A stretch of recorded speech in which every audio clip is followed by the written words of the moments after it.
So, hey guys, welcome back to my channel.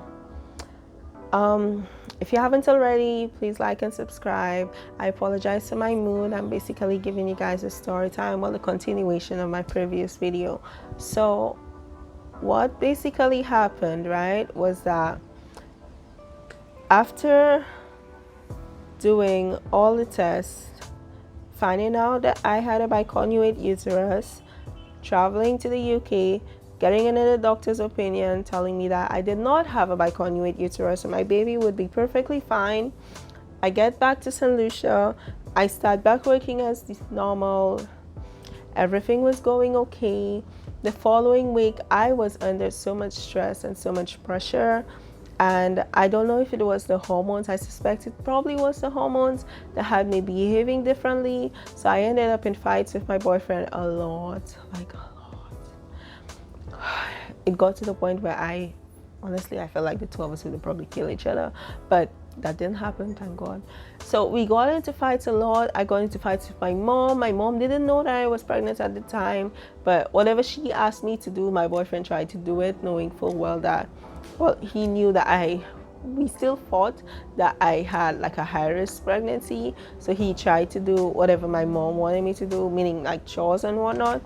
So I went to work one lovely day, and on my way home, right, on my way home from work, I contacted my boyfriend to assist me with something, and he wasn't able to, and the two of us got into an argument again. When I got home, I was climbing up the stairs, and all of a sudden I felt funny. So I started feeling lightheaded, and I'm like, this is not normal. Maybe it's just another pregnancy symptom, because I haven't really had symptoms. I haven't really been nauseous, vomiting, or anything. So maybe my feeling lightheaded is just something to do with the pregnancy. Or maybe it's that I'm stressed or whatever. So I got upstairs, went to the bathroom, and I'm bleeding. And I'm like, why? Like, what's going on? Why am I bleeding? I'm like 3 months pregnant now. I'm not supposed to be seeing a period. So what the hell? And I'm bleeding a lot, mind you. So I came out of the bathroom, went to my bedroom, basically packed a bag, contacted someone to be rushed to the hospital. And my boyfriend is in the house the whole while.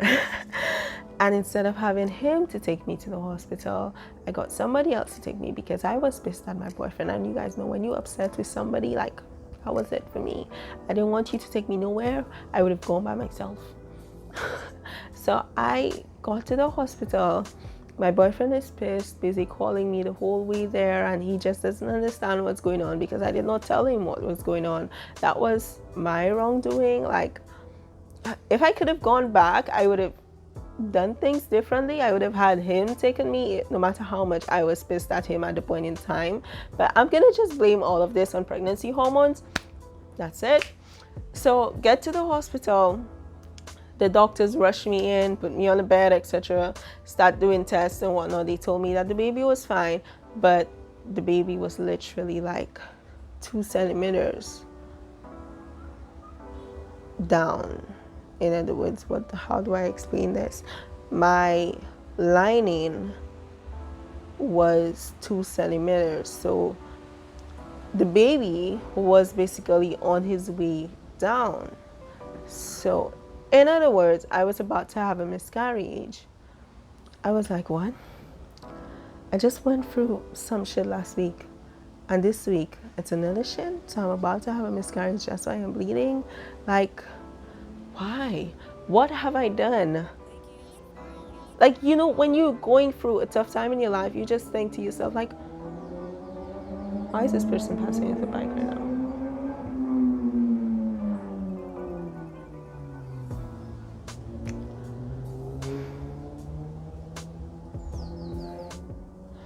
When you're going through a tough time in your life, you always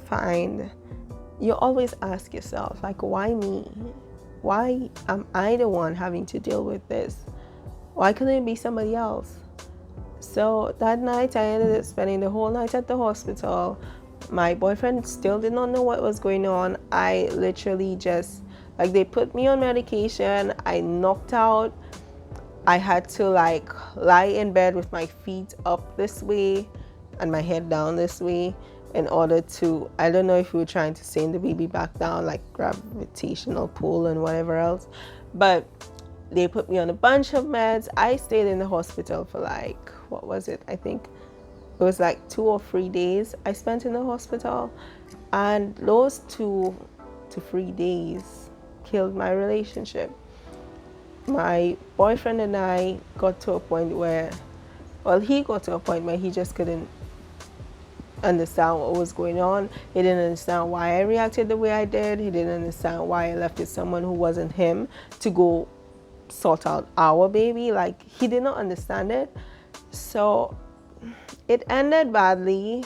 Our relationship, I could say, died from that experience, right? But when I left the hospital, I left because I wanted to. The doctors told me that I shouldn't leave, that leaving would basically increase the risk of losing my son. Well, at the time I didn't know I had a son. It would increase the risk of losing the baby, but I did not want to be in the hospital anymore. I don't like hospitals. I don't like that people often die in the hospitals, so I did not want to stay there. The second they told me that that the lining was basically closing back and building back, I did not want to stay there. So I told them that I'm gonna risk it, I'm gonna head home, because I felt like personally that my relationship was already dead. My baby would be okay. So basically it was time for me to take care of myself now and get out of the hospital. So I got out, I got home, I was placed on bed rest for the next couple days, well, for the next couple months, but I was told to stay in bed with my feet up until for like the next 2 weeks or so. I don't listen. After like 3 days, I was like, nope, I'm not doing that. So I kept having the doctor come in to do the ultrasound ever so often. Like every month they would come in to get the ultrasound done, check where the baby is, make sure the baby is okay, etc. And the lining kept building. The doctor thought I was listening to what they recommended, but I was doing the total opposite. In December, I was supposed to stay home 24/7 and keep my feet up the whole time and not use the bathroom. I wasn't even allowed to go to the bathroom to do anything because they said that the baby would come down, but I did not listen. I went to the bathroom. I went grocery shopping. I was walking all over the house. I cooked meals for myself, no matter how much my mom told me not to. I went over by my boyfriend. We were still kind of talking then. It was like the relationship was not really good, but we were still talking. So yeah, that's how it went. And come January, I was still supposed to be on bed rest, but I painted my entire room. I started doing renovations. I was literally the pregnant woman. You know, in movies, in Lifetime movies especially, you see a pregnant woman on a ladder painting a baby room. That was me. I was on the freaking ladder painting the room, and no matter how much my mom told me, hey, get off the ladder, I refused to listen. Thankfully God was watching me and nothing happened to my son, but I was a stubborn pregnant woman, right? So that's what happened to me. Basically, those were my complications throughout my pregnancy. After that, it was smooth sailing. I did not really have I never had morning sickness. I did not really get sick after that. I went to the doctor as I was supposed to. I did not have any more complications. And then I had my son. I had a simple birth, simpler than most. My birth video is on my channel as well if you want to check that out. So I will see you guys next time. I hope you guys enjoyed this video, and I hope that if any of you guys are currently going through pregnancy, just hang in there, okay? No matter how much it may seem tough, it gets better. And at the end of the entire 9-month pregnancy, the prize that you're gonna receive of your bouncing baby girl or boy, it's gonna be worth it, honestly. Because I went through I went through tough times during my pregnancy. I may have had a smooth sailing, smoother than most, but I also had complications. And these complications were nothing easy to deal with. I went through depression throughout my pregnancy, but that's another show. But I just wish you guys luck and just hang in there. It gets better, honestly. And check out my other videos for some basically delivery tips and how I went for a smooth delivery. So I'll see you guys next time. Bye.